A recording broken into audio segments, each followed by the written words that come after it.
Okay, hi everyone. I think we're online now, hopefully.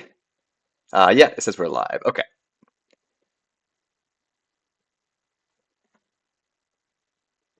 1 second here.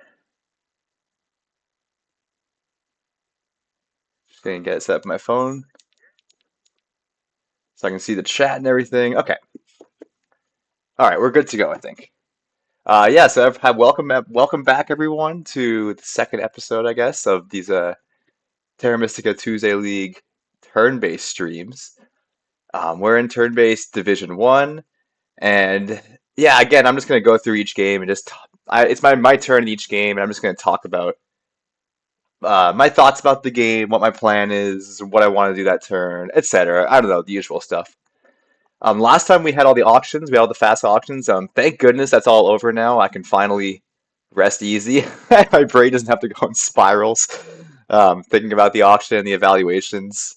It's fun, but it's a lot with auction, with four auctions at once. So I'm glad it's over and we're on to the games now. I'm gonna go over the auctions briefly, like just to go over the final results for the ones you didn't see last stream, and then we'll just get into what's going on in the game. So let's get into the first one here. Okay, so we're on Fire and Ice here. This game, the auction actually was the one that did end last, like during the last stream. Like I was the last one to put my inputs in, and so we saw the results. I had Nomads at 40, Keslu had Orin at 40, Halai had Ice Maidens at 28, and B-Bell Race had Architects at 40. And this game, as a refresher again, is Fire and Ice. We've got no extra endgame scoring, no landscapes, and we have Ice factions and Fan factions. Or we have Fire and Ice factions, but only Ice factions happen to be in the game. We also got three scoring bonuses and kind of a clunkier late game scoring track, which as Nomads is tough. I talked a lot about wanting to hit this round three TP round last stream as Nomads because that's really the high scoring event here and the one that Nomads can hit better than other factions. But also hitting the scoring bonuses is really important. And as you can see, it's round two. I'm on the Dwelling DP bonus, which is nice. But the downside of my position here is I didn't get a lot of early leech, which was probably predictable. I don't remember if I thought about it during the last stream. If I probably should have evaluated it more in the auction. Like I probably should have bid a little bit lower on Nomads because of that. And so I actually like in the round one I started on Temp Ship. I opened Temple and then like with these three starting spots I built two dwellings with Temp Ship. And with Temple I went Air 2, which is kind of like unusual as Nomads, but I felt like with the lack of leech I was getting and also with double air rewards later that the Air 2 would come in handy. I'm also just a sucker for Air 2. I don't know what it is about it. I like it more than other high level players. It's really flexible. Like it's a you. I find like yeah, I feel like there's a few advantages to Air 2 actually. Like the flexibility in the economy is nice. So like the power can get you coins, it can get you workers, priests, spade, like whatever you need, you can get with the power. It also, I think in Terra Mystica, it's just good to have like a good power situation, and like a good power situation is having most of your power in bowl three and ready to use. And Air 2 kind of keeps that flowing. It also means that you have a lot of flexibility with passing, so you can pass early for a coins action because you have the power income to get a coins action. Like I like that a lot about Air 2. And then simply the air steps are really good. Like I find especially when there's air rewards in the game, like the two air steps from Air 2 just work really well with the cults economically, and you can do a lot with it. Like in this game, I just need one priest to air to get a spade round three and two workers round five, and like I think that's super nice in combination with the power that you're getting from Air 2. And I think worst case scenario, like the power from Air 2 is just two coins, and so it's like worst case scenario is like a worse Fire 1, but it also has other benefits that Fire 1 doesn't provide. So I don't know, that's my little lecture as to why I like Air 2. Anyways, yeah, let me turn hexes on because I need to do that. Also, I don't know if there's anyone in the chat right now, but if there is, someone just let me know that make sure you can hear me. I think, yeah, okay, you can hear me. Okay. I forgot I can test that myself. Okay. So yeah, we're in round two here. I'll be honest, I don't love my position, but I still got stuff to play for. Um, Ice Maiden's Halai went double Temple round one, so I talk a big game about Ice Maiden securing double dig and taking stuff like that, and then he went double Temple Got a lot of leech. Took a spade on D6. He actually put his second dwelling on C2, like with Orin on D3, and so I completely mispredicted the start. Like I thought Orin were going double center. Ice Maidens might go H3 or maybe E7, but no, we have C2 Ice Maidens here. Um, and so yeah, he didn't go double dig round one. Instead, he went double temple. Started with air two, and he went fire one, earth one, which is unusual as Ice Maidens. Like no earth two, especially with a round two spade reward. Like I'm kind of surprised by that. I know there's later workers, but still, I think I think Earth 2 is just so good on Ice Maidens. Like they need to dig every hex already. So they want an advanced dig, and even though the advanced dig cost is cheaper, like the extra worker still makes a big difference. It also helps them get their stronghold up earlier, I find, more so than Fire 1. So I'm really curious to see how he plays this. But regardless, I think Ice Maidens are in a good position here. Like I remember last stream thinking that 12 points might not have been enough for Ice Maidens, and I'm thinking that again now, seeing how much leech they're getting, how central their territory is. They're happy with the low scoring track. Like they'll get their stronghold up and score a lot of points with that in round four. So I think kind of no matter what you do as Ice Maidens, it's they're set for a pretty good game here. What's interesting, I think, is Architects. So B-Ball Race started round one. He immediately snapped up Priest Power action and sent it to Air as like a long-term investment. And then he bridged to G5, upgraded E2 to a trading post, and then hard dug H5. And so, the reason for that is for this round two town event. Like, B-Ball Race is going to hit that round two town event. The bridge counts as a town power for Architects, and so that's going to be enough for him to town this round. And I'm sure he's going to take two key town with it, because or I think he'll take two key town. That seems very logical with the Priest to Air. But the downside of it to me is I was hoping to kind of cut through from I6, I5 to I4. And then I saw Architects were here at H5 at the start of round two, and I'm like, there's no way I'm double digging I5 after seeing that. Clearly, Architects are going to take I4, which he just did with his last action. So an interesting path I didn't really think about. I thought nobody was hitting this round two town event, but Architects hitting it definitely makes their game better. That 5 points is it's not insignificant here. But yeah, really interesting opening with TP three dwellings and a hard dig round one and now a hard dig round two. So there is definitely a cost to this as Architects. I'm curious to see how it goes. Hey, Mixed Debs, I see you in the chat. Okay, thanks. Good to know. Sound is good. Round one scoring was TPs. Let me just turn the tooltips on so you can see it. Yeah, it was a TP round with a water cult spade, and funny enough, nobody hit the water spade. Like you got Orin and Ice Maidens in the game, both of which could hit it pretty easily with a priest or with water too. But Architects taking the priest action in round one and there being no priest bonus just meant that none of them hit it. I guess none of them wanted water two. But actually, speaking of which, I thought Ice Maidens might go water two to hit that spade, but Halai's got other ideas. Yeah. Okay, I'm gonna turn these off again because they're kind of annoying. Tooltips disabled. Yeah. Okay.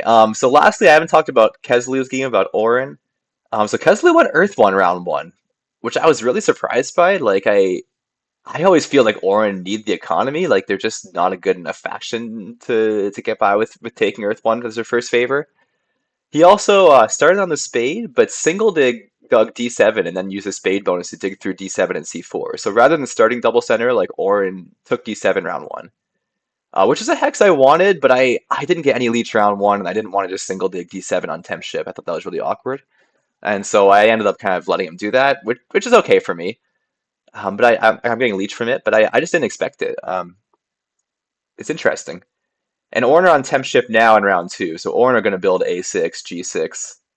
I think they might want to spade D2 and build C1, and then they end the round with Well, they'd end with Temple 7 dwellings, but I don't know if they can afford that. I think they're one power short right now, which would be pretty good, but I feel like on that you'd rather have Air 2 or Fire 1 than Earth 1. Because then you could do a lot more with round three TPs, but I don't know. Maybe Keslu can make it work. I'll be curious. Or maybe he doesn't go spade. Maybe he just builds A6 and G6 and then passes next round and saves his power as coins. That could make a lot of sense too. The thing for Orin, which I talked about in the auction I was worried about, was F3. So they still need F3 to connect. With starting D3, like they're kind of banking on getting F3 to connect. And I thought Architects might later in the game go Stronghold or maybe even not Stronghold, just bridge to F3 and single dig it. so it ends up being a one big hex for them. I think they might want a town here and then a town here and then move this bridge over here or something like that. So I don't think F3 is quite as safe as it looks, but it's unclear if architects will do that or not. Like architects do have other options. So if Orin can get F3, then that's pretty good. I still feel like an econ favor is better than Earth 1, like even with this low scoring track. Like we've got three scoring bonuses in the game. It's still, I think the econ still would pay off, but I'll be curious to see if I'm proven wrong here. I'm not totally sure. Like it is a pretty friendly map for green. There's a couple like one dig for two hexes. There's one ship expansion I can get to. So I guess that maybe helps to justify Earth 1. Okay, let's get back to my game. So it's my turn.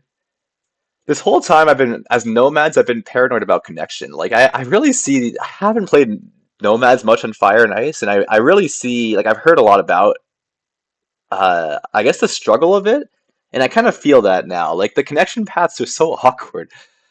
As I said, I was hoping to get I5, I4 as like part of my connection path, and then secondary option would be either up through here and up through, or like the side here. But losing this path means I need to get H8 and E6 or something like that to connect through the right part of the map.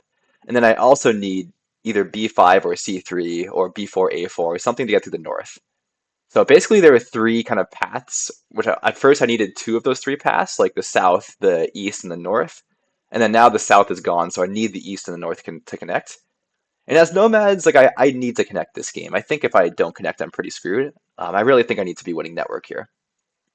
I'm just not going to score that well in Cult against presumably an early two-key town from Architects, and then Ornn and Ice Maidens are both cultier factions, so I'm not going to do very well in Cults this game. Like I need to score on Network, I need to hit bonuses, I need to get three towns, get ship fully up, maybe advance dig, like find other ways to score this game.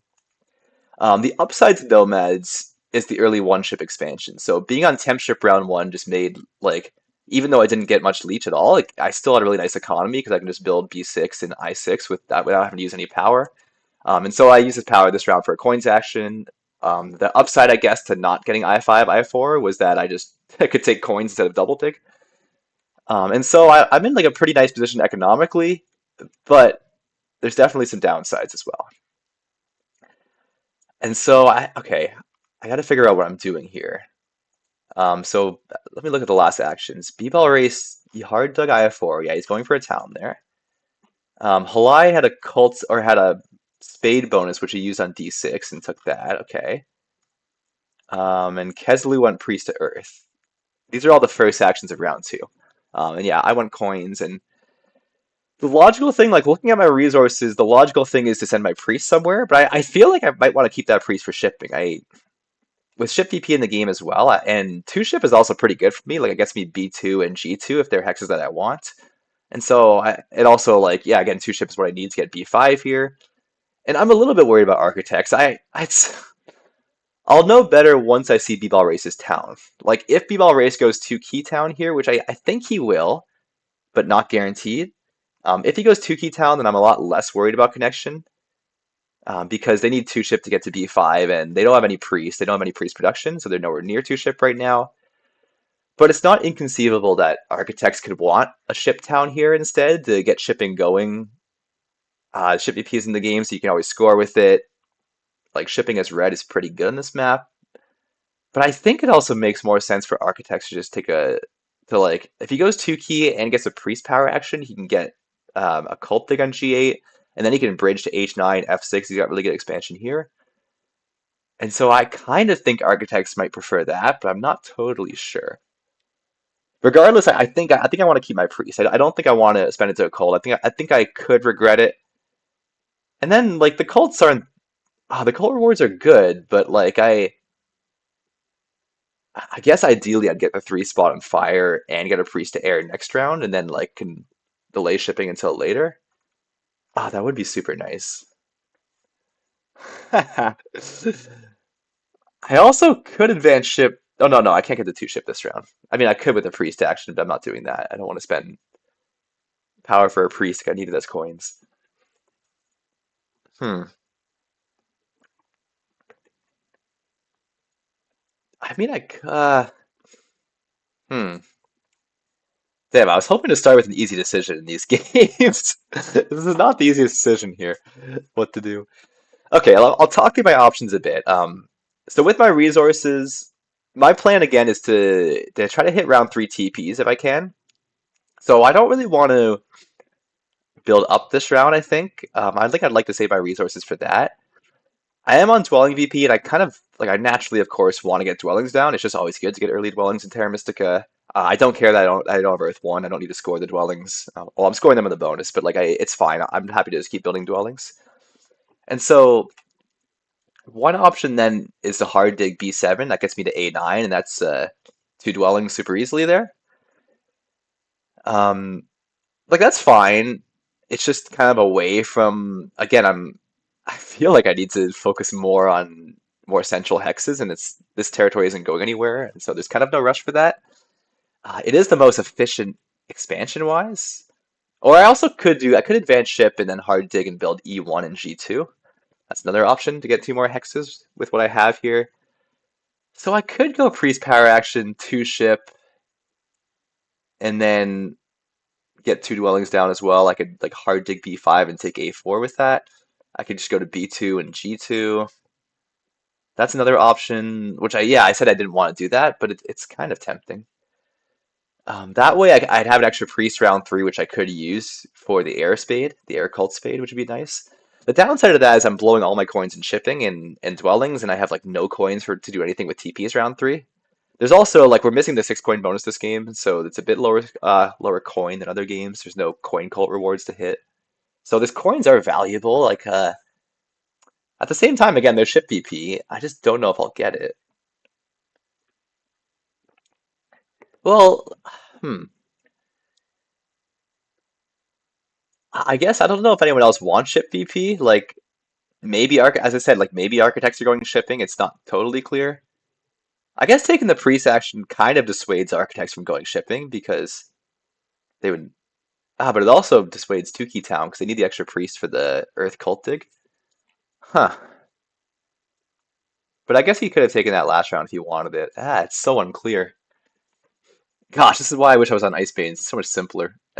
just, just build dwellings. Okay. So the other thing, originally I was thinking I wanted to have a fast round here to pass pretty early and have a big round three, like get coins action and do a long round three. Maybe that's still the play. Um, because again, I could pass on the ship BP round three. I could be on two ship, and I could get my territory while also building TPs. Like that sounds pretty nice. I would love to get a couple more dwellings this round first, though. So the other options, I could just hard dig like D8 and build a dwelling and then pass. Could hard dig E1, build a dwelling and pass. I also could just advance shipping and then see where we're at after that. Okay, let's look into the other. Let's look into how many actions everyone else has. So architects have one action for sure. They're building I3. Next action to town. And again, I thought they might want a priest action, but I don't totally know. They could also just pass after that. Ice Maidens, it's unclear. Ice Maidens can kind of pass at any point, but they also have two priests with three spots open. Like they might want priest to earth for a cult dig. They have to want double dig this round, right? Like they could just convert priest to worker and do double dig and build a dwelling. Like I would think Ice Maidens want to get dwellings out still. They could single dig and build C3. Like if I were Ice Maidens, I would definitely want to get more dwellings out. Like especially without Earth 2, it's just not enough worker production. Orin with Temp Ship are most certainly going to build A6 and G6. Like Keslu has to have two actions left. Uh, huh. I'm also wondering like if I'm overly paranoid about connection. Like, am I really getting cut off?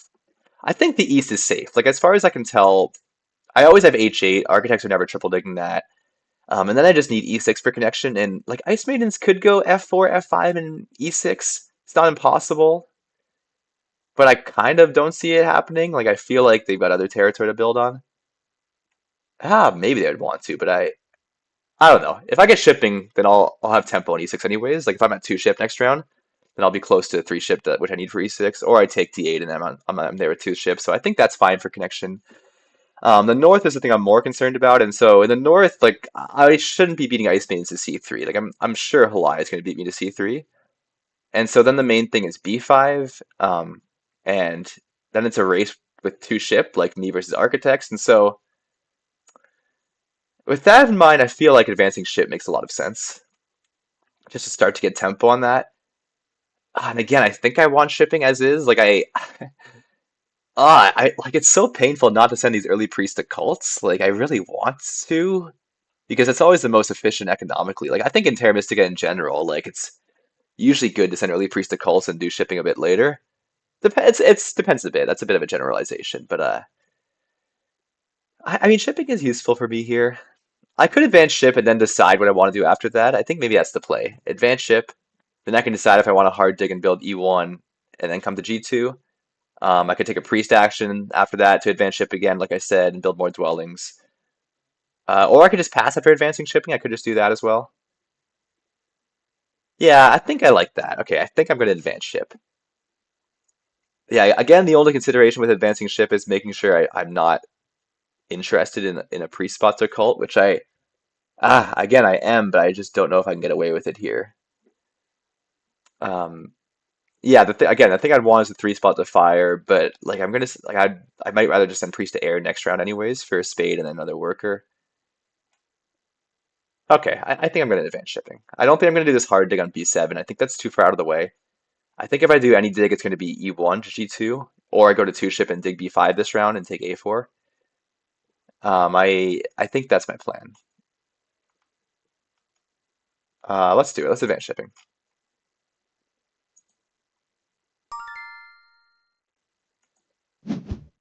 All right, we made a decision.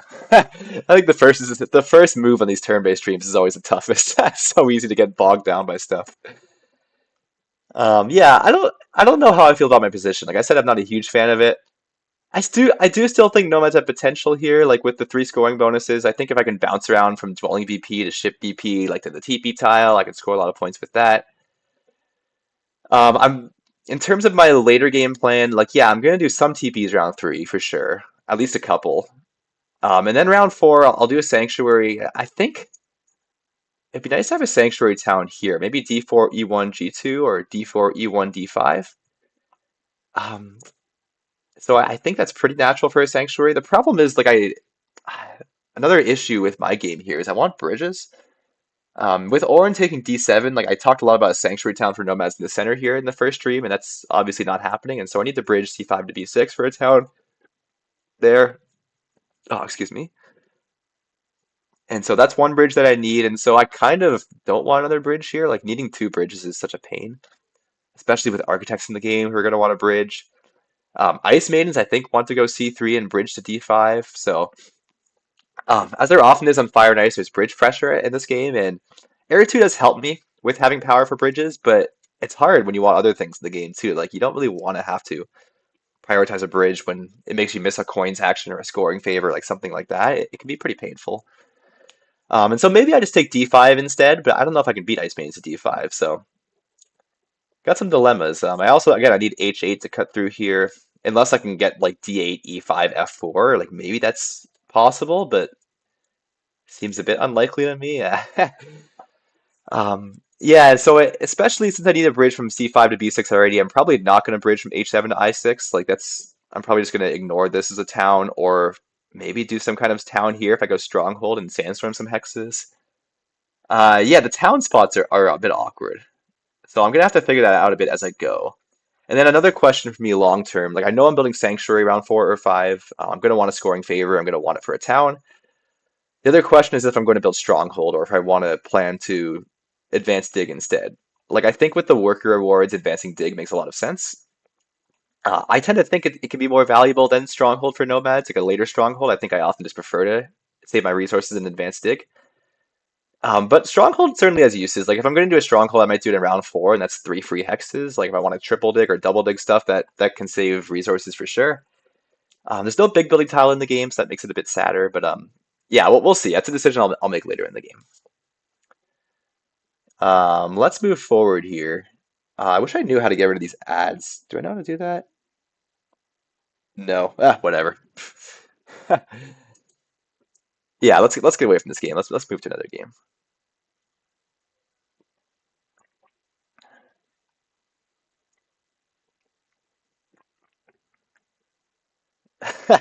Ban him. How do I do that? I'm not the most experienced with Twitch or just streaming at all.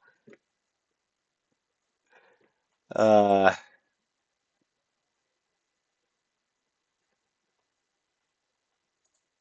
all right, whatever. Anyway, so we got our second game here, another Nomads game. So this is the base map game. This featured Sandwich Giants and Sandwich Nomads. Kind of a really messy color wheel. Felipe's home game. And yeah, so the fast auction of this game is over. I ended up on Nomads. We got B-Ball Race on Giants, Felipe on Dwarves, and Kesley on Halflings. Let's try to scroll to the auction, see if I can see the evaluations here. Oops. There's been a few actions. We're around round one here. Okay, so let's see. Felipe got Dwarves for 33. Kesley got Halflings for 23. I got Nomads for 34, and B-Ball Race got Giants for 40.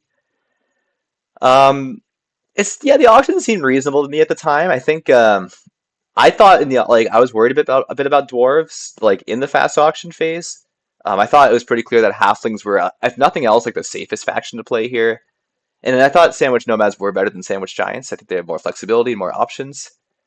Um, yeah, the evaluations seem reasonable to me. Looking at them now, I think dwarves got a good deal. Seeing how things are going here, I already like Felipe's position in this game.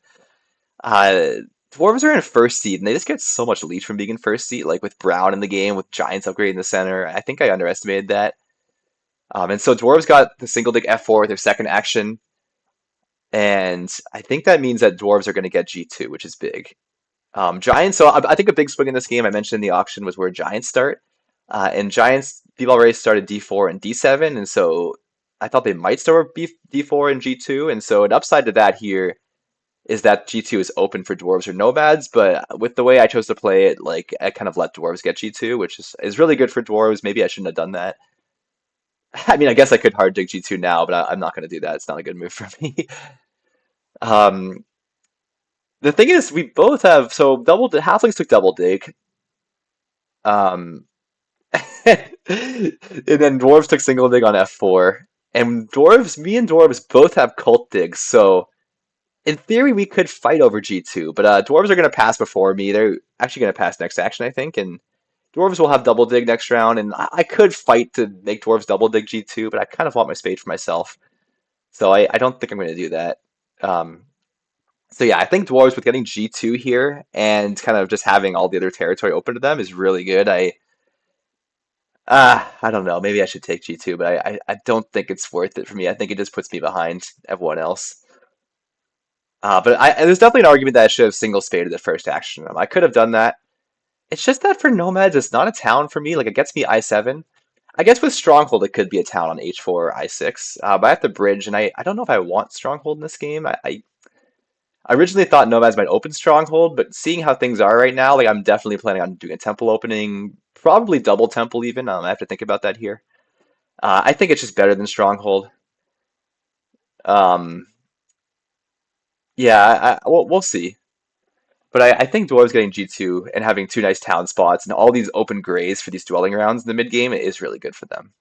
The downside of Dwarves, I mentioned this in the auction, like there's no spade bonus, there's no dwelling VP, and so combined with the shipping bonuses being in play, like it's not a great bonus setup for Dwarves, but they do have double Earth rewards at the start into these dwelling rounds. Like I think the track is good for them. The late events are low scoring too, which they're happy with.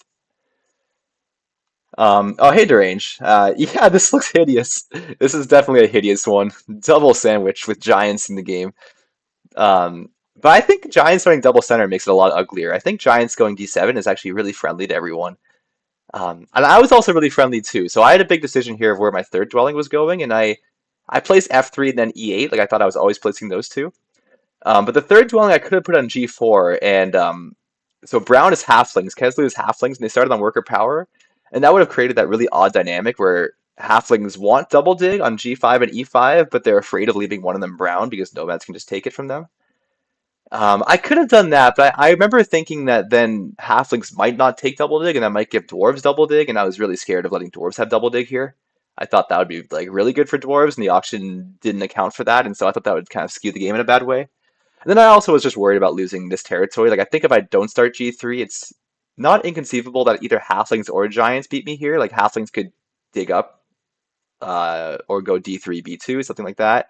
And giants could have gone two ship and stomped D3 and just like, completely messed me up. And so I think I thought like it was a big decision, but I think the safe decision was the right play for me here. I think D3 was better. I also might still be able to get G4. Like it's not clear to me that halflings are going to prioritize taking G4. They might. Like it gets them to H5 and I8 more easily. Like it makes some sense, but not totally clear to me. Deranged, do you think I crushed the auction and I'm running away with this after one turn in round one? Not to mention, I already made, or after two turns, I already made a mistake in this game though. Like I started on priest, which I was really happy with to get priest to earth. But I went priest to earth first action. Like I was a little bit paranoid about halflings, maybe five power priesting, but I think in hindsight it made no sense. Like I don't think they, I don't think I think that if they do that, they maybe give up double dig, and so I don't think they're ever actually going to five power priest. And so I should have upgraded first, but because I priested first, I'm actually giving a lot more leech and I'm getting less leech. Just a little thing, like it doesn't feel like a big deal, but at this level, it definitely matters. So I'm already not happy with how I played this. But I think long-term nomads have some play here, and I think especially with double temple. Again, I think my plan is to go double temple Earth 2, Earth 1. I only get one spade round 1, but I get a ton of coins round 2, and I can use that for two ship round 3 and kind of get hit these dwelling rounds hard with Earth 1. And then of course we have ship DP in the game, and so I like double temple with that.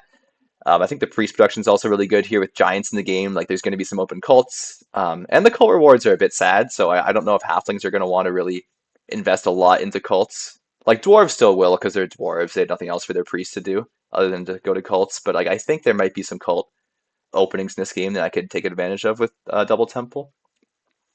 So like there's some upside to nomads for sure, but with losing G2, I guess I'm getting a lot of leech, but like it's unclear where my towns are. I mean, I guess I have some sort of town here. Like halflings are must want E4, and so I should have them as a neighbor here. And I'm hoping to get a second town in the north. Like hopefully with two ship, I'll have tempo on a lot of these hexes up here. I can beat giants to A6, beat halflings to A7, for example. But I also need to make sure I have neighbors up here for a town. I guess I could just dig like B2, A5, A6, A7, A8, B4, like have a crazy town there if I needed to. Um, yeah, I could probably find two towns. I guess with a good enough economy, I'll have two towns, so that'll be okay. Yeah, I'm in an okay position. I'm just not convinced it's better than dwarves, but I guess we'll see as the game goes along. Would I consider just Earth 1 if I was halflings? My gut feeling is no. Um, I mean, how many dwellings are halflings building this game?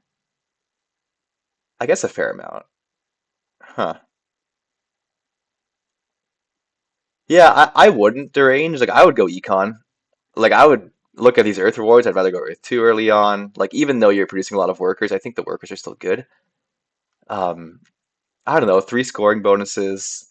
I feel like other things are better than Earth 1, but I think I'm probably a little too far against Earth 1 in general. Like I see that halflings did just take a priest action here. And so halflings could very well go Earth 1, priest to Earth, and a couple more dwellings out here and score points with that. I think that's fine. But I also think you go justify Fire 1 too as halflings. Again, Ship DP is in the game, so you can hit that as halflings. You could do a second temple round 2 for Earth 1. Like I feel like you don't have to open Earth 1 really. I think just taking it a bit later is better. Um, and yeah, halflings just like econ, no? I don't know. I feel like I like econ as halflings. So yeah, I probably wouldn't. Like I would probably go econ favor, but it's not like completely clear to me that it's better than Earth 1. I'm also realizing with dwarves, if dwarves beat me to G2, halflings might be able to connect down through I7. They might beat me here. Um, or to H4, and I guess they can get to H3 or something to connect. I didn't think halflings were connecting here. I was kind of sour on them because of that. But maybe they are. Although I also can get 3 ship and get to I7, but I'm never taking H4 from them. So yeah, halflings, if they connect and do network points, is pretty good. But they were bid down heavily in the auction, so this is definitely. I didn't really account for this in the auction, but it's like other players did. They bid halflings a little heavier, so I don't think it's a big deal if halflings connect. But I do want to beat them on network, so that's a thing. Okay, let's get to my move. So yeah, I went Priest to Earth, TP. I did that in the wrong order, as I said, but whatever. Um, what else happened that I missed? Dwarves went Earth 2. So yeah, Halflings took a Priest. Giants upgraded to Stronghold. Okay. Giants are on the big building tiles. They're just gonna stomp D5 probably. I'm guessing they wanted Priest, but they could have taken it, so maybe not. I guess B-Ball Rays can also stomp E9 and bridge to D6 or something like that as an option. Um, yeah, I feel like I want a double temple, but I almost want to maximize my leech first. Or like I'd like to get a little more power. I'd love to get workers and coins here. Although giants might just take coins. That being said, like I don't think workers are threatened. It's like I'd be pretty surprised if halflings burn for workers. Especially after taking a priest there, like it feels like it'd be a weird move. So I think I can just upgrade to a temple first. And I think I just go. I'm always going Earth 2 here, I think. Um, yeah, if I take, I'd like to not burn past Double Dig if possible. I'd like to have the option to take Double Dig later in the game. I don't know if I'll want it, but it might be useful. So I think, yeah, Earth 2 gives me the power from the Earth Cold. I think I'd rather go Earth 2 first. So let's go ahead and do that. Uh, yeah, let's do Temple. Okay, so I guess because this doesn't have Leech Auto accepted, so we'll have to decide that. But yeah, I'm going Earth 2 here. Earth 1's not threatened at all. With Dwarves going Earth 2, with Giants being in the game, there's no need for me to rush Earth 1 at all. If anything, Earth 2 is, well, more threatened, but Giants never taking it. So nothing's threatened at all. Um, yeah, so I think it's a good double temple setup. I'll be curious to see where it goes.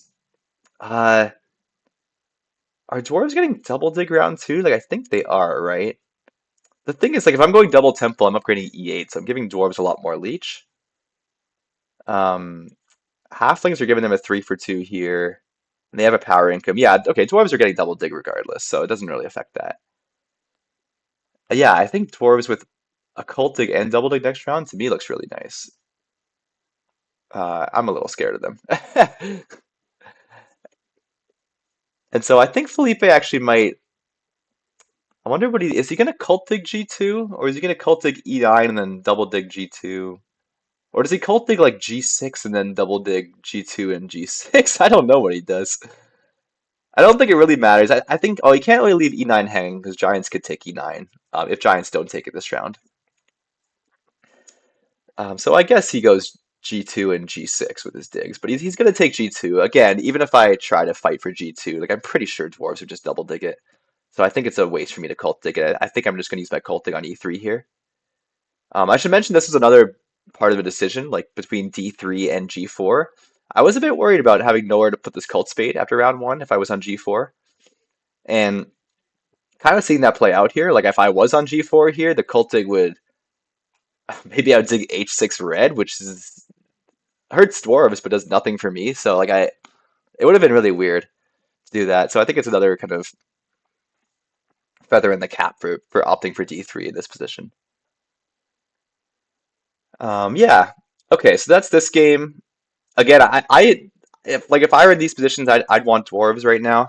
But once again, I think I have play here. I think having ship DP in the game is a big downside for dwarves and definitely an upside for nomads. So hopefully I can take advantage of it here. Okay, let's get to the last or the second half of the games, I guess we could say. The non-nomads games. Nomads are fun, but there's always a lot of thinking with nomads. Oh, speaking of a lot of thinking, we have shapeshifters here. Okay. All right. Huh. Weird. Okay, so this is the wild game, the revised base game. I ended up on shapeshifters, so I'll go over the auction, but I'm on shapeshifters here. We're facing fakirs, yetis, and witches. So B-Ball Race on fakirs, Halai on yetis, and Felipe on witches. We're on revised base. We've got distance scoring here, so we've got extra endgame scoring, the maximum connected distance between your structures on the board. We've also got a fun track with the early big building rounds into mid to late game dwelling rounds and round six towns. Kind of an exciting track to play. And then we've got only two scoring bonuses, so no ship VP in this game and no dwelling VP. And also missing something else inconsequential, coin cold step, not super important. But yeah, we're on brown shapeshifters here, so let's go to the auction. This game is also in round one. It's in kind of the mid stages of round one. And so I ended up on shapeshifters at 30 points. Felipe had witches at 19 points, and then Halai at yetis at 24 points, and B-Ball Race at fakirs at 40 points. I was really surprised by this auction. Like, I had witches similar to this. I had witches down low, but I had shapeshifters much lower than what I have here, and I had yetis a lot higher. Like, I was a lot more afraid of yetis here than other players were. Halai bid yetis down super heavy, as did Felipe. I think both of them had yetis really low. Even B-Ball Race had them down 12 points compared to fakirs. Like, I only had them down 4. Halai had yetis at 0. Wait. Wow, Hawaiian Fakir's at 40, Shapeshifters 11, Witches 7, Yeti 0. I don't know if that's his true evaluation. He probably just really didn't want to play Fakirs, but yeah, he had Yetis as the best faction still. Wow, I'm surprised. I definitely thought Witches and Shapeshifters were better than Yetis. What did Felipe have? He had Yetis at 6, Witches 0, Shapeshifters 11, Fakirs 22, but he does it that way, so it's harder to tell at a glance, kind of the differences in evaluation. Okay, he had Witches 22 points better than Fakirs. He had Shapeshifters. I kind of lost it. Okay, Shapeshifters 11 points less than Fakirs. Um, okay, so more similar to my evaluations at least. B-Ball Race had Witches 20 points worse than Fakirs. Shapeshifters only 5 down from Fakirs. And then Yetis 12 down. So yeah, the consensus from the other players was that Yetis were better than Shapeshifters. I'm not as convinced. I still think Shapeshifters might be better. Like looking here with Yetis, they had this awkward starting place decision where they had to like there. It was always clear they were placing F4, but their second dwelling was not clear, and so Halai went F6 for the leech, which knowing Halai, not surprising, I guess. He loves his leech. But the downside of this is that Yetis are very at a big risk of being trapped in here. And with extra endgame scoring, like with distance scoring in as well, that feels really scary. Not to mention that in this game, which I didn't expect, Witches started on the priest bonus, and Fakirs immediately took a priest and sent it to fire here. And so the priest bombing option that Yetis often like to do, like they often like to open Stronghold round one and just take a lot of priest actions and bomb them to cults. That looks way less appealing with these 2 3 spots gone to me. And so like, yeah, I don't know. Like Yetis still get a lot of leech for sure, but it's just not. I don't think it's a super clear game for them, other than the track being good for Yetis. I remember liking that. Like it's a nice building up and then out track, like which is really natural for Yetis, but like it's not quite as good when you can't crush these worker cult rewards, which they can't here with the 3 spots gone. Like they can still do it, but just not to the same extent. Um, this Yetis bridge. Wait, what's wrong with that, Deranged? That's an okay bridge. So which is yeah, they opened priest and they did not prioritize G3 at all. Like I was a bit worried as Yetis to maybe lose G3 and to have this town be more awkward, and that also would hurt for connection potential. But yeah, which is Felipe had rather like preferred priest to earth than just upgrading, and then he took a coins action recently, and so he's doing other stuff instead. I think he's going to probably actually what is he doing? Wait, he won coins. I thought for sure that witches were going to want to like dig D5 here and get like a nice 2-for-1 dwelling situation. Huh. I'm also a bit annoyed at this because I wanted the coins action, but that's okay. I'm just surprised he took coins. Like I'm giving him 2 more power, clearly. Yetis are giving him a power, but like that's it, right? Oh, maybe he gets power with air 2. I guess if he takes air 2, he gets power of a single spade, but I can just deny that to him, which I honestly might want to. I kind of want F3 anyways, and this might be a good opportunity to take it. Like I could take workers and single dig and do that. Okay, I'll think about it. But anyways, looking at my position, like I like my position. The thing is that shapeshifters are just like I'm losing points rapidly with my ability and getting 2-for-1 leeches here.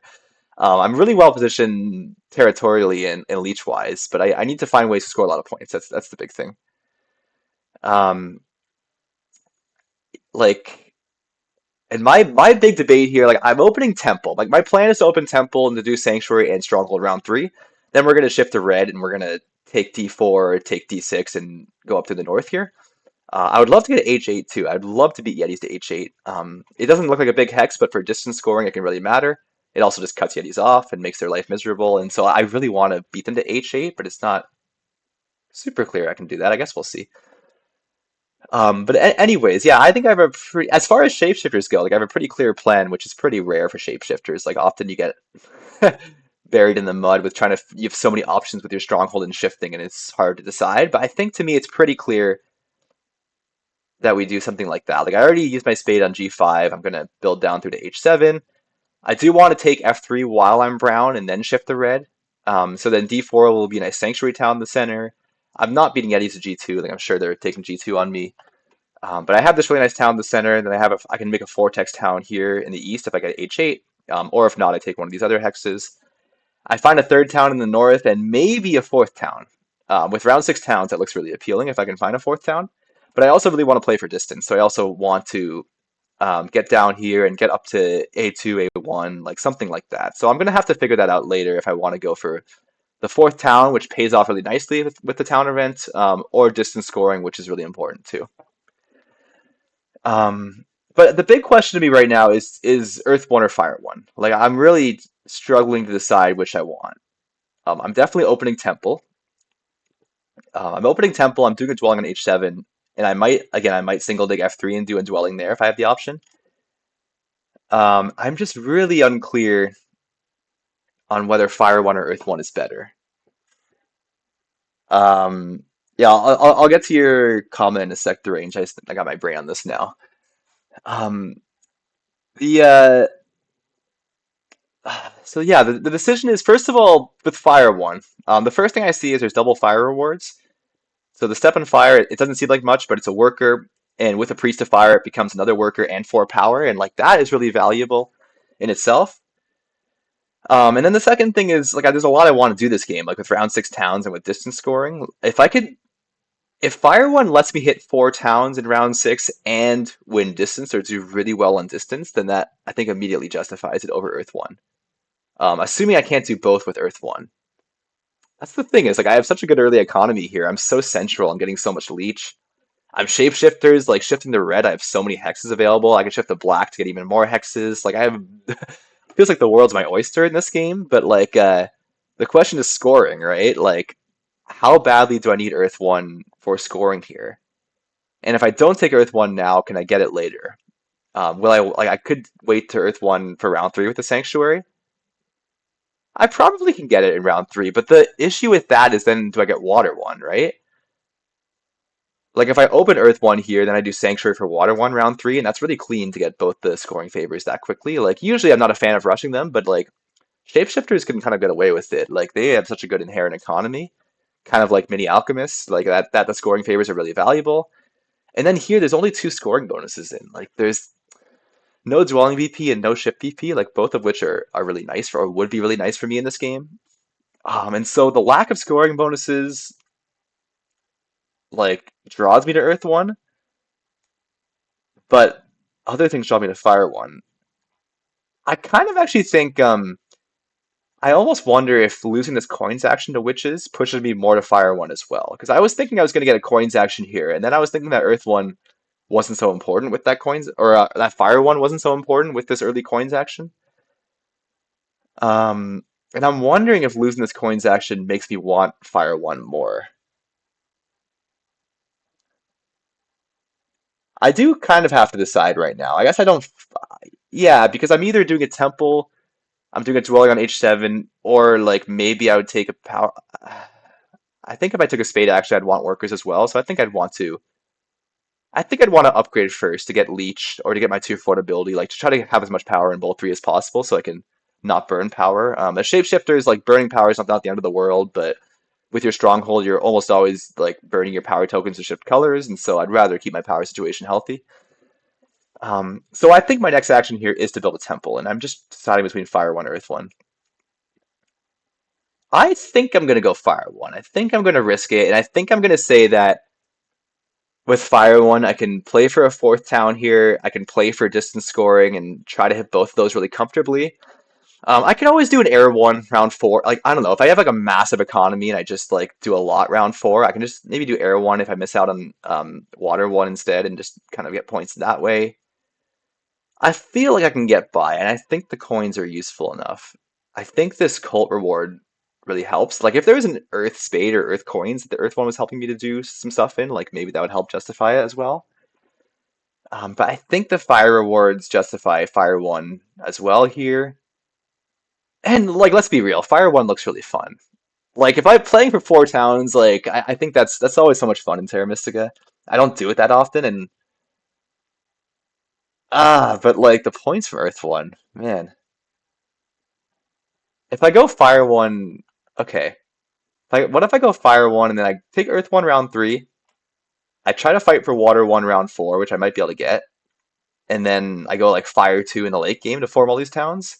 And if I don't get Water One, I go Air One. That could work. I feel like that could work okay.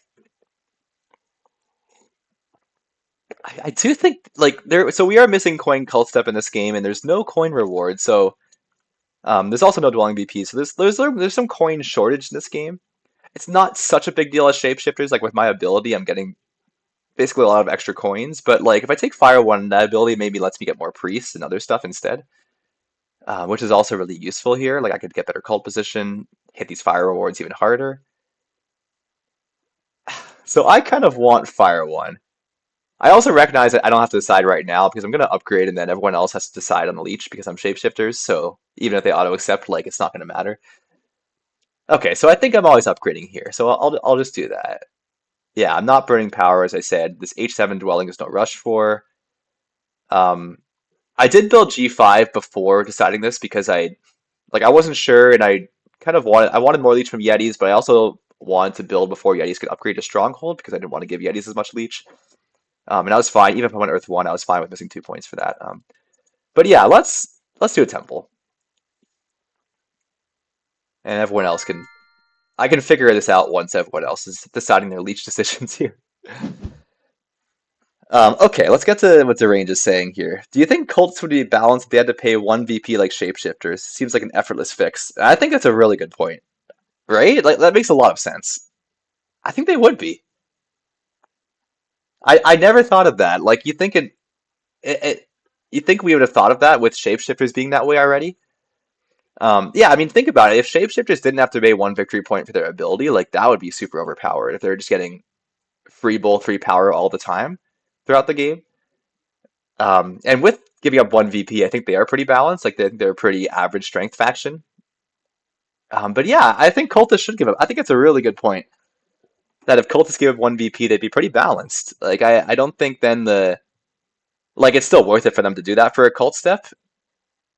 But like how many cult steps do you say they get on average per game? Like maybe cultists get like 10 to 12 cult steps on average? Maybe more? I don't know, actually.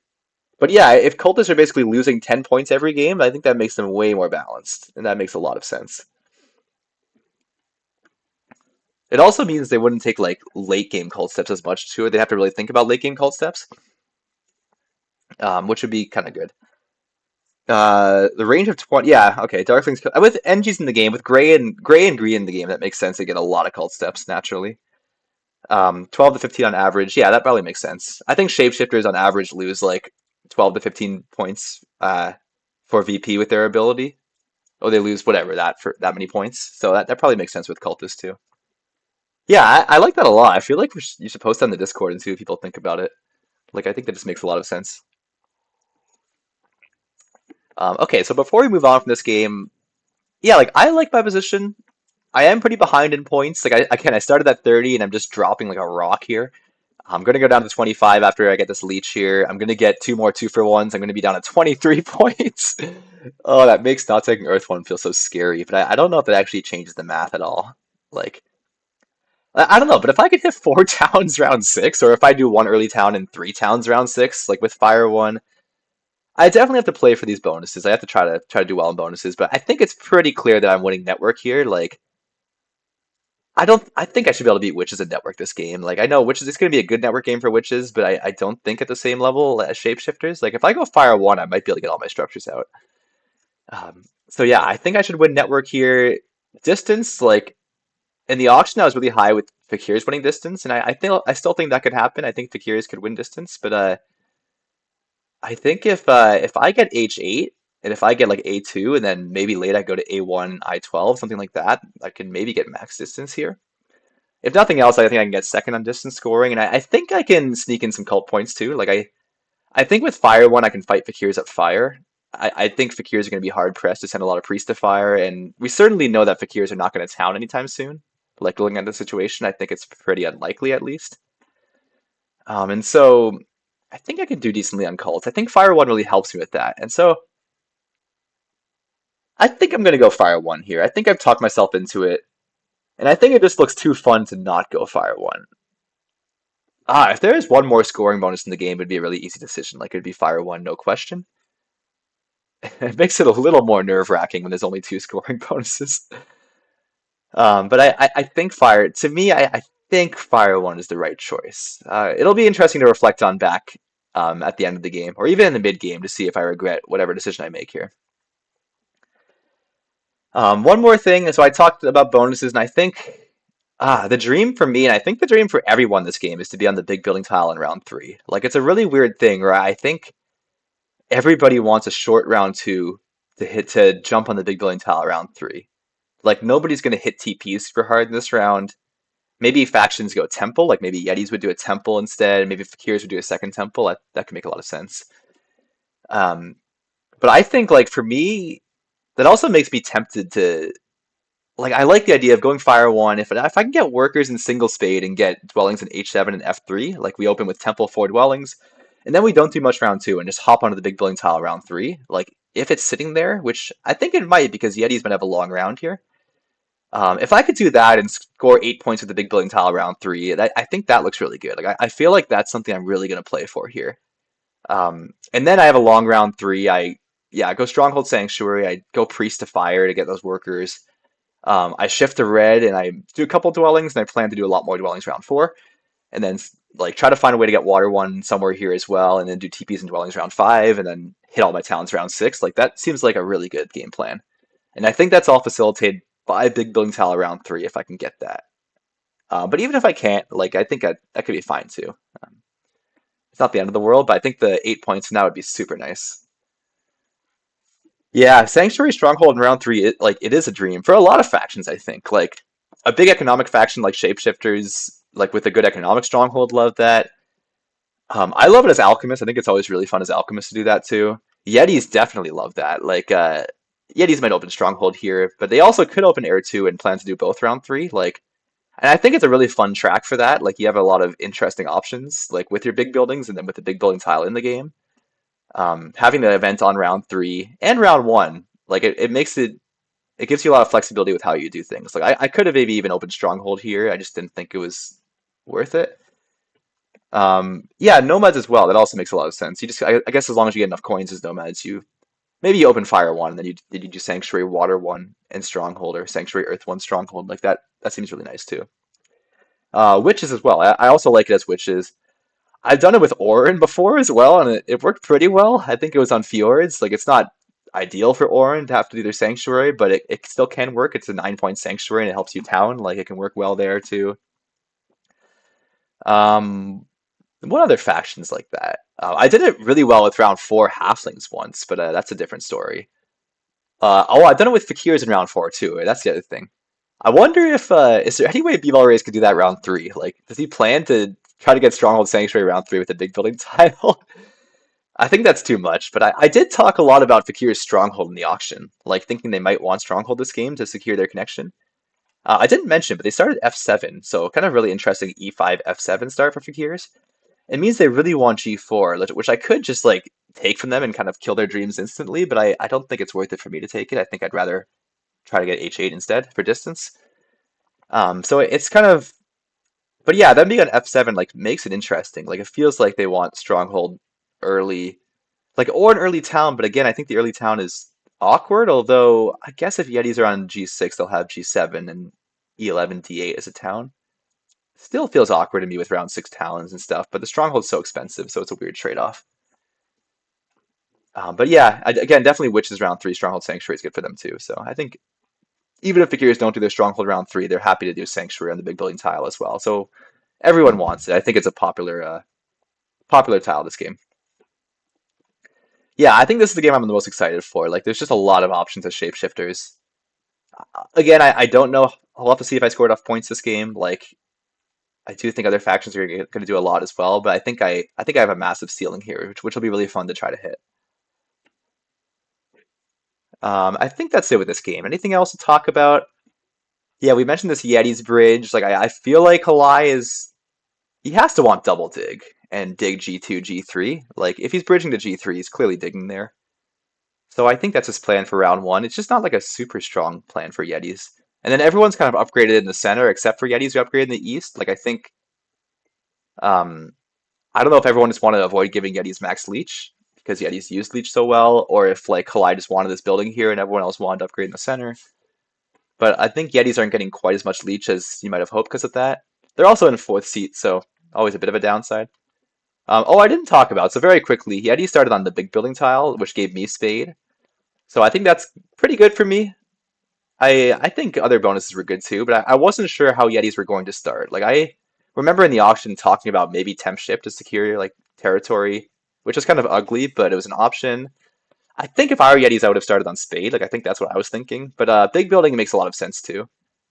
Oh, they have to want to go stronghold with the big building tile. Okay, I didn't think about that. Yeah, if they're on the big building tile, they must. Okay, Halai's got to be going stronghold F6 and double take G2, G3. I think that's his plan. But yeah, Yeti's on big building tile meant I got Spade, which is as brown on base map is super fun. Getting a nice 2-for-1 here. And it wasn't clear that double dig would be available, and it's still not clear what it is anyways. So like yeah, I think getting on the Spade was a really nice start for me. And then I guess very last thing, I mentioned the Witch's Priest to Earth, Priest to Air. I was really surprised that Fakir's Beetle Race took Priest first action and went Priest to Fire. It's a good investment, but like I thought he might prefer the Priest to fly to D3 to get the dwelling down. Like, yeah, I'll be curious to see how that plays out. Like, I definitely would not have prioritized Priest to Fire. To me, the rewards are too late to justify rushing it in round one. But I'm curious to see how it goes. Okay, let's get to the last game. Let's move forward here.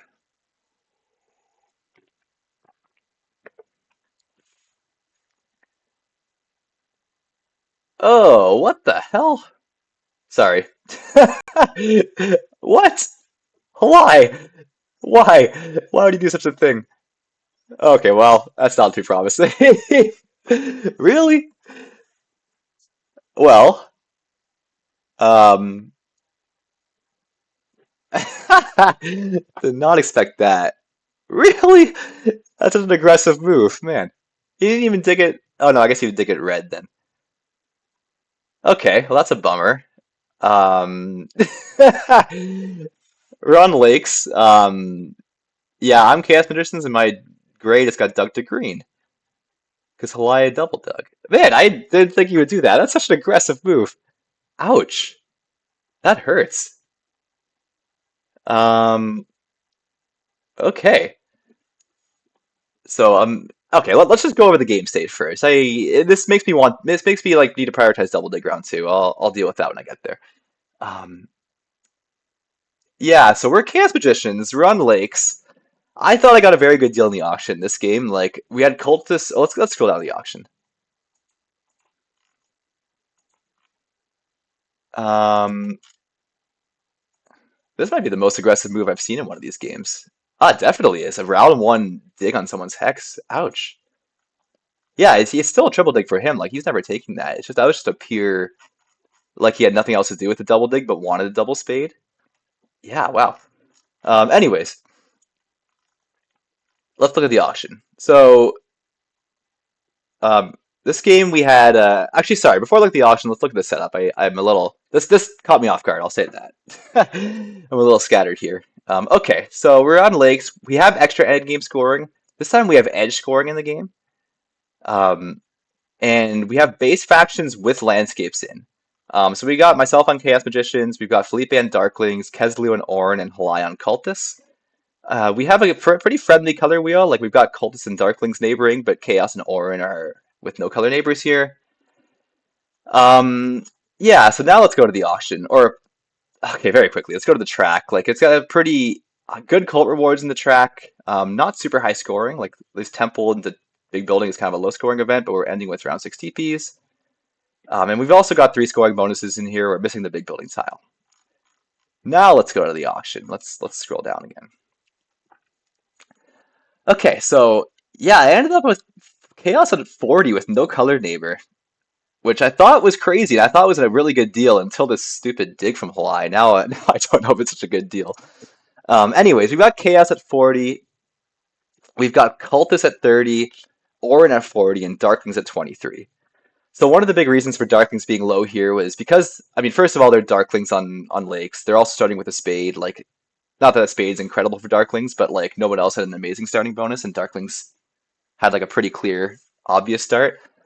But I think Darklings were also lowest because it's edge scoring. Darklings as a digging faction should do really well on edge. Like they started B4 E3, and so he's got A4, A5, A6, A7, whatever he wants out of this territory. He's also got probably B2, C1, D1, B1, something like that here in the West. Maybe like I2, I1. Like I think Darklings have easy access to a lot of edge hexes, so that makes a lot of sense. Yeah, and they're just Darklings. Like they're good. They're good on lakes, even with Brown in the game. They've got round 3 spades, which they're going to hit. It's again not a super high scoring track outside of that, which is good for Darklings. Or it's fine, but it's worse for other factions than Darklings. So like it's yeah, even with the color neighbor, it's very natural for Darklings to be good here. Um, Cultists are always good on lakes. I I still don't really love Halai's position here though. Like on Cultists, um, I think maybe he thought he was getting double dig on D4 and G5, or maybe that was his hope. And that was actually a big decision for me. The first big decision was my first action here, where I chose a single dig D4. I wasn't sure if Halai wanted that or not. I couldn't figure it out. But with Cultists losing that territory, I don't see them having a lot of neighbors, right? Like, so Orin started G3 and C2. And so they're probably going to go to 2 ship and go to D6, B6, A9, something like that. But with without Orin in the east here and no Darklings in the east, I mean with Halai digging C4, I'm slow to get to the east, and so I don't see where cultists are getting their neighbors for cult steps this game. Not super clear to me, and so I feel like cultists are not in a great position because of that. They are getting a ton of leech on D5, which is kind of expected, like just cultist things on this map. Like I'm upgrading and building them around here. Darklings just spaded E4. Ornn are going to come to D6. I wanted C4, but like I still do want C4. It's just more awkward. And so yeah, like definitely Cultists are getting a lot of leech on D5 here, and so that's really good for them. But I feel like they have longer term issues. It's also not clear how they're doing on edge scoring. Cultists are probably getting I6, I7, maybe I5, I8. And there's a bit of a race to the east here, like E8, E8, D9, C8, B9 is all really good for cultists. I also want that territory, so we'll kind of see how that goes. I guess cultists probably have tempo with all the leech they're getting on that. But again, they're not getting cult steps for anything they do over here, so that feels pretty bad for cultists. And they're also not towning super early, I don't think. And with Chaos and Ornn in the game, we've got a lot of cult competition. I think I thought I might win the race to 2-key town, although this slows me down for sure. And so Ornn maybe could win the race to 2-key town if they dig H5, H4, and H6 and do a big town here. And so I don't know how well cultists are actually doing on cults because of that, the lack of cult steps and the lack of an early town. And so yeah, I'm not convinced about Halai's position, about cultist position. I'm also just salty because of this dig, so I'm gonna treat him more negatively than I would like normally. Yeah, I'm a little pissed. um, huh. Okay. So I remember in the auction being very low on Orin. I thought, or originally in the last stream I was low on Orin. Like I know Orin had no color neighbor, but I just thought Orin's start was really awkward here. But I think I realized later on like that the C2 option was interesting for Orin, and so I changed my evaluations a bit. Like I was a bit higher in Orin than I was originally. Um, but I was not nearly as high in Orin as Keslu was. So I think Keslu had Orin higher than Chaos, or Orin the same as Chaos. Let me just check. Keslu put Orin in the game, so it kind of makes sense that he saw something in that maybe. But yeah, Keslu had Chaos at 40, and he had Orin lower. He had Orin at 37. Wow. And I mean, everyone else, I had Orin at 40, Halai had Orin at 40, Felipe had Orin at 24, but he did them. Oh, he had Orin and Chaos the same. Okay. Huh. Yeah, I'm really shocked. Like, to me, on this map, like, Chaos with no color neighbor are just way better than Orin, I think, naturally. And yeah, Orin gets some edge hexes. Like, here they get A2, A1, I3, I4, maybe E1, maybe they get to G7, H9, I5, stuff like that. But Chaos have edge hexes too. Like, I had A3, like assuming I still get C4, I have A8 possibility again to get to these hexes. I think with having D4, I have the possibility to get to like G1, F1, H1, like edge hexes in this part of the map. And so yeah, I don't know why everyone was so low on Chaos unless people saw some of this aggressive digging coming, which I find very hard to believe. There was a tension here on a D4. Like I thought that it was possible that cultists start with. I was talking a lot in the auction about someone starting on ship BP just for power. Like I thought I might do it as chaos, but then I looked into it more and I thought priest made a lot more sense. But I thought cultists could start on ship BP for power just to secure D4 or to play for double dig. But they got double dig anyways, but they lost D4, so it's a trade off. Like no question, this is not as good for cultists doing this like hate dig rather than taking D4. Uh, yeah, so like that was a big tension hex here. I guess there's a lot of tension in the center on lakes in general, but I at least if Chaos had a clean game, they had so much leech from Darklings and Cultists in the center, and like there's ship DP in the game. I could just get the two ship pretty easily and get a lot of reds. Like I think I also had tempo on Tukey Town, or maybe had tempo depending on what Orin do, and like I might still have tempo on it. I'm not totally sure. But yeah, I felt like there's a lot of upside here to Chaos, and I still think there is, even with the C4 dig. I think I can still have a good game here. Yeah, so no such thing as a friendly color wheel on lakes. Honestly. Yeah, this is not friendly at all. Jeez. This also opens up the possibility, like, maybe Darklings take C4.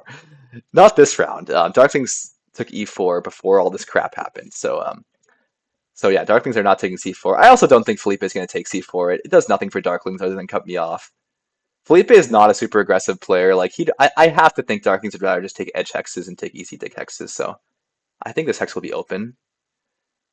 Um, yeah, no such thing as a friendly color wheel on lakes. It's not the first time I've had some aggressive digs against me on lakes. Probably not the last either. Yeah, I was the only one who missed this, and everyone else saw this coming at auction.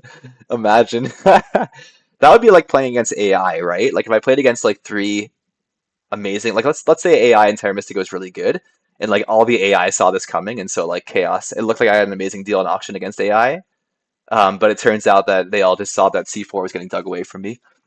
Maybe Felipe, Keslu, and Halai are just at that level, maybe. There's like that's not even 4D chess. That's like 8D chess. Oh my gosh. Okay, but anyways, that makes my plan pretty clear. Um, my action here is the temple. So I had single dug D4 and upgraded to a TP.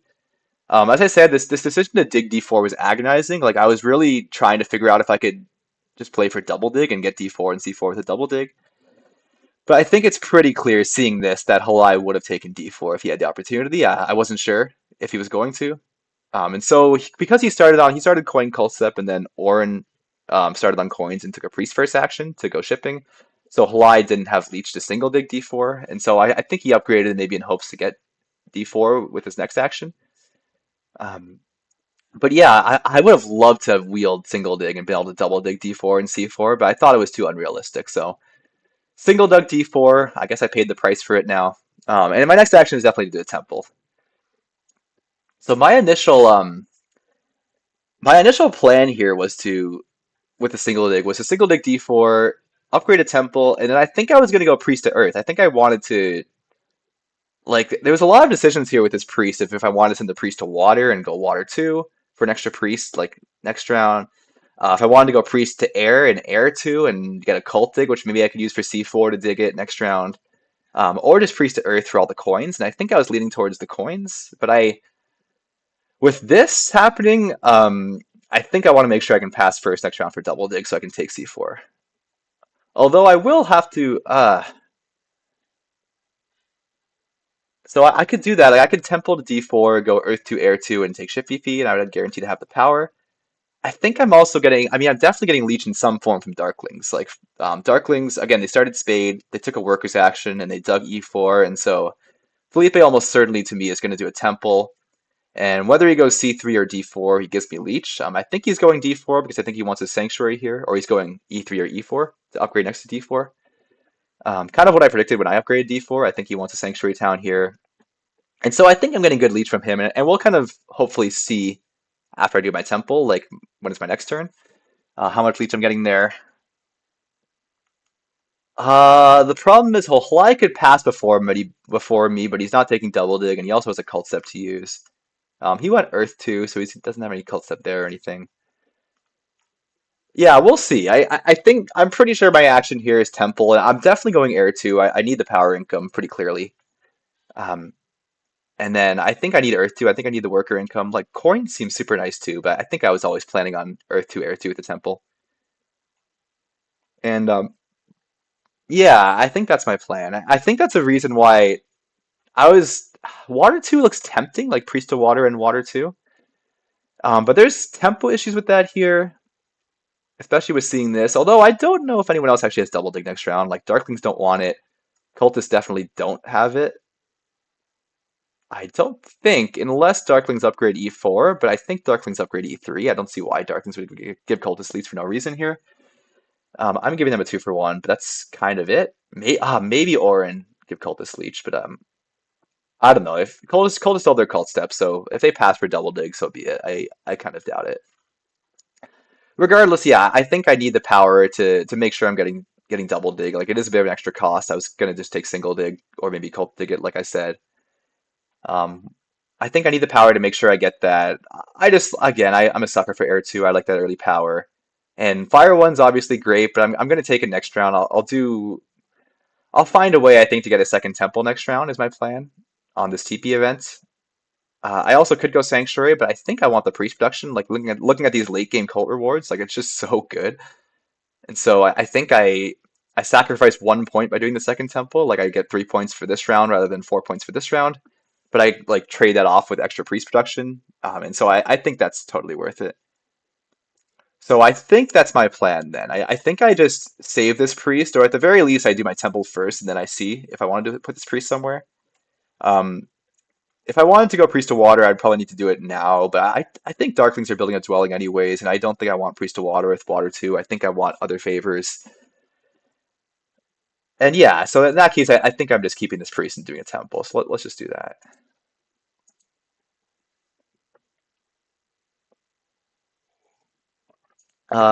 Again, someone doesn't have, okay, Felipe doesn't have auto accept on, so we gotta wait for our decision here.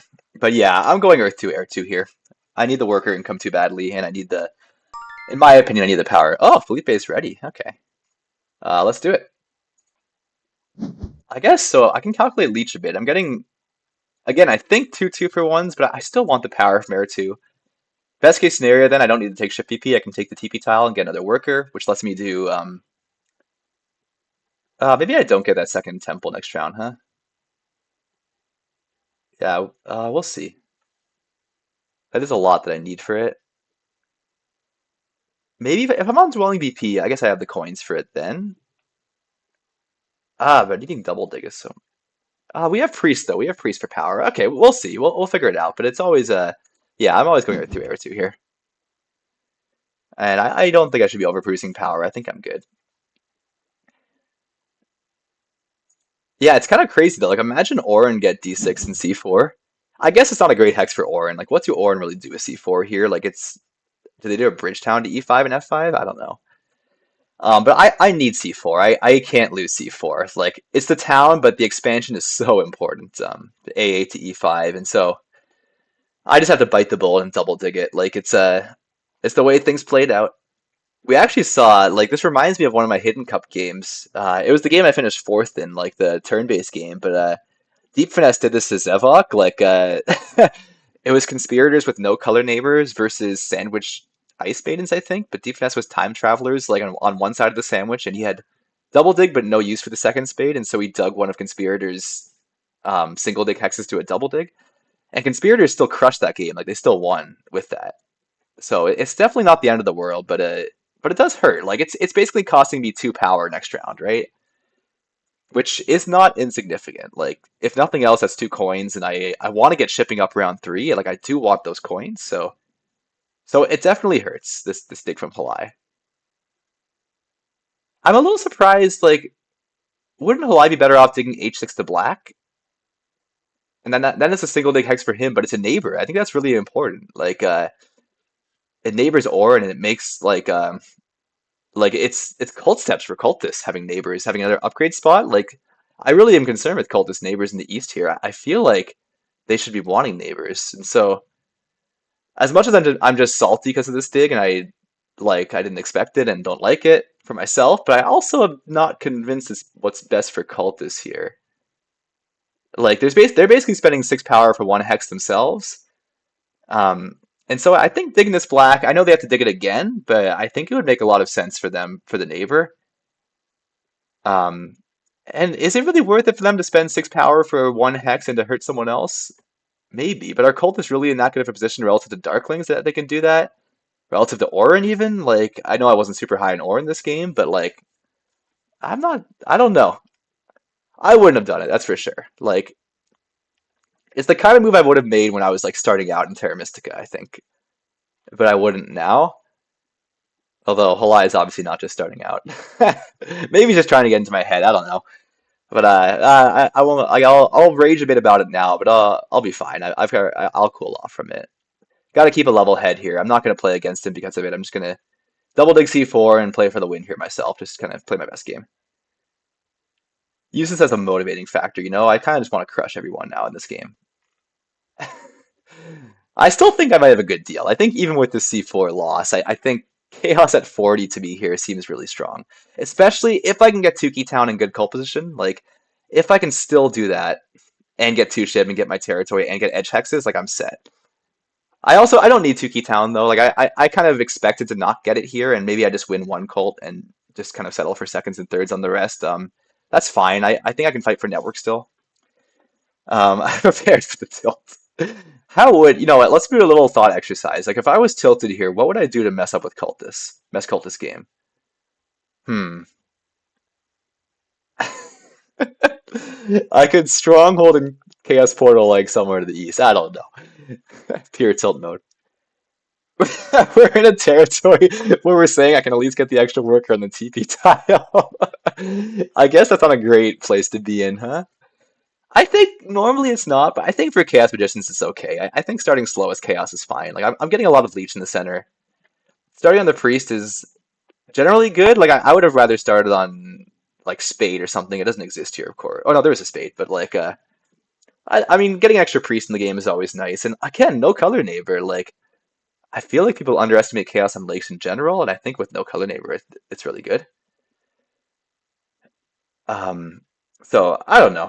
Yeah, even though I'm not passing on to a great bonus here for round two, probably, but I also could delay and pass on the coins. And as if I see Felipe upgrade E3, for example, and know he's doing a temple here, then I know that Halai is not getting double dig round two, and there's just no way he's like single digging C4 and trying to dig through here with Darklings. I mean, that's just not even good to talk about that. That makes no sense. So yeah, maybe I actually can maybe just get away with going a little slower and then just taking a double dig next round still. Like I might be able to go priest to earth here even. Maybe no, I probably it's too crazy to go priest to earth here and get power for a coins action and still get double dig round two. Like that would be cool, but I think that's not happening. Yeah, I'm also thinking. I wonder if people were low on chaos in the auction because of landscapes. Landscapes are definitely a bummer for chaos. Like of these factions here, it's best for Orin for sure, and then second best for Cultists because they can just build it. It's not a good landscape, but they can. It's good because they don't, isn't there's no prerequisite, so it's like an extra structure for them. But I totally think with a big enough economy here as Chaos, I can either go Stronghold and plop the Chaos Portal down, like either round 5 or 6, get the landscape down, or I maybe just go if I can get 16 structure, I just go for it. Um, ooh, we have a move. Ho Felipe is ready to go today. Okay, so he just dug and built B5. I kind of wish he upgraded first so I could see the leech situation. Yeah, fine. But that's confirmation that he's not going to take C4. Like, it makes no sense for Darklings.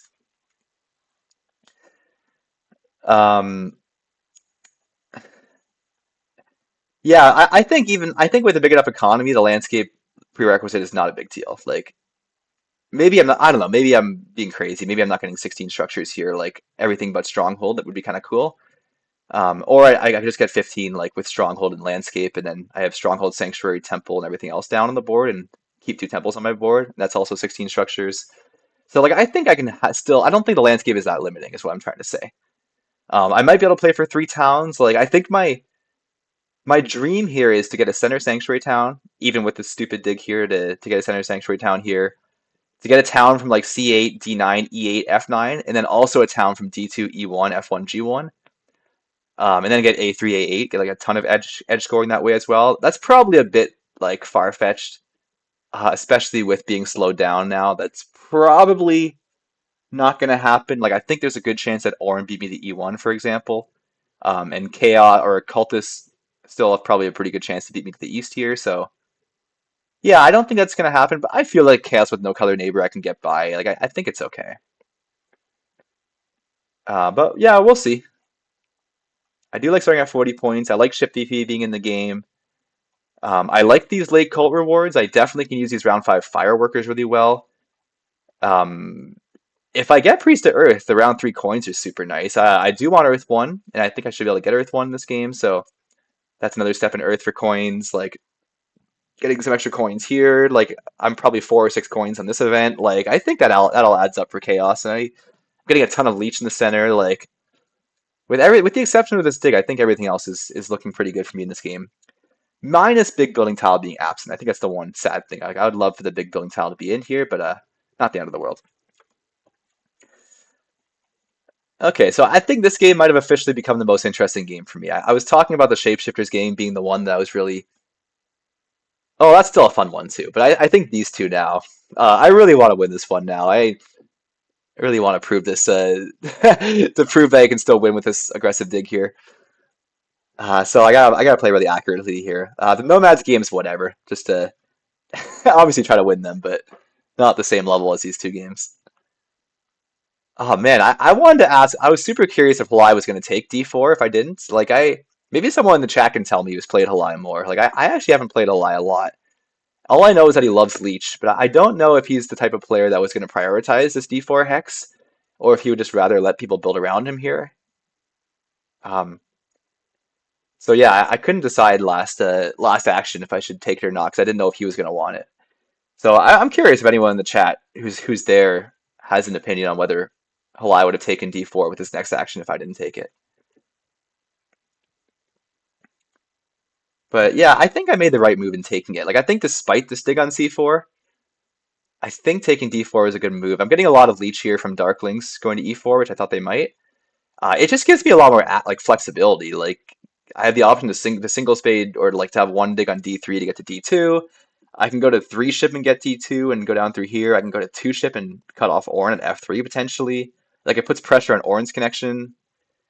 Yeah, and it's just such an easy sanctuary town. Like otherwise I need to double dig D6, which was pressure from Ornn. Like Ornn are already on 1 ship thing and they're gotta be going to 2 ship pretty soon, I think, here. And so Ornn were gonna pressure me on D6. So I thought I was gonna have to double dig a hex anyways if I wheeled D4, and if I lost it I definitely would. And so yeah, I think it was the right move for me to single dig D4 with my first action. But I was having a tough time deciding.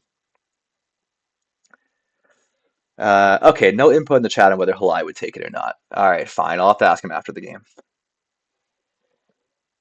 I think that's it. I think I've rambled on long enough. Oh yeah, it's noon. Jeez.